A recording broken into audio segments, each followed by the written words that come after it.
நம்ம எல்லார் கேங்லேயும் நல்லா கார் ஓட்டக்கூடிய ஒருத்தர் இருப்பான். அவனை நம்பி நம்ம எவ்வளோ தூரம் வேணா போகலாம். அவன்கிட்ட காரை கொடுத்துட்டு நம்ம பாட்டுக்கு சில் பண்ணுவோம் இல்லையா? பட் இந்தியாவில் நடக்கிற மோஸ்ட் ஆஃப் த ஆக்சிடென்ட்ஸ்க்கு அந்த ஒரு நாய் தான் காரணமாக இருக்கும்.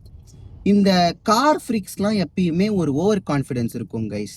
நான் டயர்டே ஆக மாட்டேன், நான் எவ்வளோ தூரம் வேணால் வண்டி ஓட்டுவேன், நான் கோவா வரைக்கும் சிங்கிள் ஆளாக கார் ஓட்டிட்டு போயிட்டேன், நான் லடாக் வரைக்கும் சிங்கிள் ஆளாக கார் ஓட்டிட்டு போயிட்டேன். இந்த மாதிரியான ஸ்டோரிஸை அவனாவது உங்ககிட்ட வந்து சொன்னான் அப்படின்னா அவன் சட்டையை பிடிச்சி பலார்னு 4 அறை கொடுத்தீங்கன்னா அவனுக்கு புத்தி வந்துடும். இது ஹியூமன் நேச்சருக்கு அகெயின்ஸ்டான ஒரு விஷயம் இல்லையா? ஹியூமன் டயர்ட் ஆவான், எஸ்பெஷலி ஆன் ரோட்.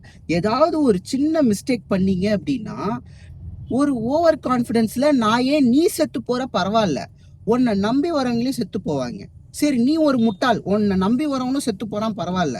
ரோட்ல மற்றவங்களாம் கரெக்டான டிரைவிங் ஸ்கில்ல கரெக்டாக குறிப்பிட்ட கிலோமீட்டர் டிஸ்டன்ஸ் ரீச் ஆகிட்ட பிறகு டிரைவர் ஸ்வாப்லாம் பண்ணி ப்ராப்பராக ஓட்டிட்டு போறவன் மேலேயும் நீ மோதி அவனையும் சாகடிக்கிற.